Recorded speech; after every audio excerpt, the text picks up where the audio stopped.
ಎಲ್ರಿಗೂ goal foods ಚಾನಲ್ಗೆ ನಿಮ್ಮೆಲ್ಲರಿಗೂ ಸ್ವಾಗತ. ಬಾಂಗಡಾ ಫಿಶ್ ಅಂದರೆ ಯಾರಿಗೆಲ್ಲ ಇಷ್ಟ ಇಲ್ಲ ಹೇಳಿ.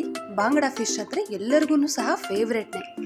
ಈಗ ನಾನಿವತ್ತು ಸಿಂಪಲ್ಲಾಗಿ ತುಂಬ ಜಾಸ್ತಿ ಇಂಗ್ರೀಡಿಯೆಂಟ್ಸ್ ಬಳಸ್ದೇ ಮನೇಲೇ ಇರ್ತಕ್ಕಂಥ 3-4 ಇಂಗ್ರೀಡಿಯೆಂಟ್ಸ್ ಇದ್ದರೆ ಸಾಕು ಬಾಂಗಡೆ ಫಿಶ್ ಫ್ರೈನ ನಾವು ಆರಾಮಾಗಿ ಮನೇಲೇ ಮಾಡ್ಕೋಬೋದು.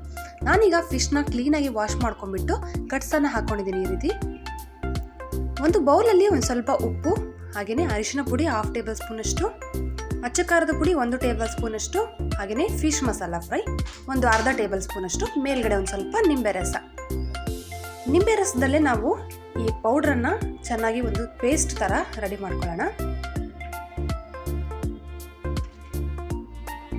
ನಾನು ಒಂದು ಪೂರ್ತಿಯಾದ ನಿಂಬೆಹಣ್ಣನ್ನು ಹಿಂಡಿದ್ದೀನಿ. ಕ್ಲೀನಾಗಿ ಇದನ್ನು ಒಂದ್ಸರಿ ಮಿಕ್ಸ್ ಮಾಡ್ಕೊಂಡ್ಬಿಟ್ಟು ಸ್ವಲ್ಪ ನೀರನ್ನು ಹಾಕ್ಕೊಂಡ್ಬಿಟ್ಟು ಒಂದು ಪೇಸ್ಟನ್ನ ರೆಡಿ ಮಾಡಿ ಇಟ್ಕೊಳ್ಳೋಣ. ನೋಡಿ, ಈಗ ಪೇಸ್ಟ್ ರೆಡಿ ಆಗಿದೆ. ಈಗ ನಾವು ವಾಶ್ ಮಾಡಿ ಇಟ್ಕೊಂಡಿರುವಂತಹ ಮೀನುಗಳಿಗೆ ಎಲ್ಲ ಕ್ಲೀನಾಗಿ 2 ಕಡೆ ಈ ರೀತಿ ನಾವು ಅಪ್ಲೈ ಮಾಡ್ಕೊಳ್ಳೋಣ. ಆದಷ್ಟು ನಮ್ಮ ಕೈಗಳ ಸಹಾಯದಿಂದನೇ ನಾವು ಮಸಾಲೆಯನ್ನು ಹಚ್ಕೊಂಡ್ಬಿಟ್ರೆ ಇನ್ನೂ ಚೆನ್ನಾಗಿ ನಾವು ಕೋಟನ್ನು ಮಾಡ್ಕೋಬೋದು. 2 ಭಾಗದಲ್ಲಿ ನಾನು ಈ ರೀತಿ ಮಸಾಲೆಯನ್ನು ಕೋಟ್ ಮಾಡಿ ಇಟ್ಕೊಂಡಿದ್ದೀನಿ. ಈಗ ಒಂದು ಪ್ಲಾಸ್ಟಿಕ್ ಪೇಪರು ಇಲ್ಲಾಂದರೆ ಮುಚ್ಚಳವನ್ನು ಮುಚ್ಚಿಬಿಟ್ಟು ನಾವು ಮ್ಯಾರಿನೇಟ್ಗೆ ಒಂದು ಮಿನಿಮಮ್ ಆಗಿ ಒಂದು 30 ನಿಮಿಷದವರೆಗೂ ಇಡಬೇಕಾಗುತ್ತೆ. ನಾನಿಲ್ಲಿ ಒಂದು 30 ನಿಮಿಷ ಇದನ್ನು ಇಡ್ತಾ ಇದ್ದೀನಿ. ಅರ್ಧ ಗಂಟೆ ನಂತರದಲ್ಲಿ ನಾನೊಂದು ಪ್ಯಾನ್ನ ಬಿಸಿಗಿಟ್ಟಿದ್ದೀನಿ. ಪ್ಯಾನ್ ಬಿಸಿ ಆದ ನಂತರ ಒಂದು 3-4 ಟೇಬಲ್ ಸ್ಪೂನಷ್ಟು ಆಯಿಲನ್ನು ಹಾಕ್ತಾ ಇದ್ದೀನಿ. ಈಗ ಒಂದೊಂದಾಗಿ ಮೀನುಗಳನ್ನು ಹಾಕ್ಕೊಂಡ್ಬಿಟ್ಟು ಹುರ್ಕೋತಿದ್ದೀನಿ.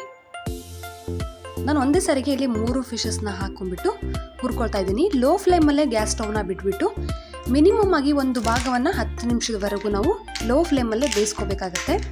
ಬೇಕಿದ್ದಲ್ಲಿ ನೀವು ಮುಚ್ಚಳವನ್ನು ಮುಚ್ಚಿಬಿಟ್ಟು ಸಹ ಬೇಯಿಸ್ಕೋಬೋದು. ನಾನು ಮೇಲ್ಗಡೆ ಸ್ವಲ್ಪ ಹಸಿ ಕರಿಬೇವಿನ ಸೊಪ್ಪನ್ನು ಹಾಕ್ತಾ ಇದ್ದೀನಿ. ನಂತರದಲ್ಲಿ ಮುಚ್ಚಿ ಹಾಕ್ಕೊಂಡ್ಬಿಟ್ಟು ಮತ್ತೆ 10 ನಿಮಿಷದವರೆಗೆ ನಾನು ಇನ್ನೊಂದು ಭಾಗವನ್ನು ಬೇಯಿಸ್ಕೋತೀನಿ. ನೋಡ್ಬೋದು, ಎಲ್ಲ ಫಿಶಸ್ನು ನಾನು ಅದೇ ರೀತಿಯಾಗಿ ಕರೆದುಕೊಂಡು ಒಂದು ಪ್ಲೇಟ್ಗೆ ಸರ್ವ್ ಮಾಡ್ತಾ ಇದ್ದೀನಿ. ನೋಡಿದ್ರಲ್ಲ ಕೋಟಿಂಗ್ ಎಷ್ಟು ಸಿಂಪಲ್ ಆಗಿದೆ ಅಂತ ಹೇಳ್ಬಿಟ್ಟು, ಟೇಸ್ಟ್ ಕೂಡ ತುಂಬಾ ಚೆನ್ನಾಗಿರುತ್ತೆ. ಈ ರೆಸಿಪಿ ನಿಮಗೆ ಇಷ್ಟ ಆಗಿತ್ತು ಅಂದರೆ ಶೇರ್ ಮಾಡಿ, ಲೈಕ್ಸ್ ಮಾಡಿ, ಹಾಗೆಯೇ ಕಮೆಂಟ್ಸ್ ಮಾಡಿ.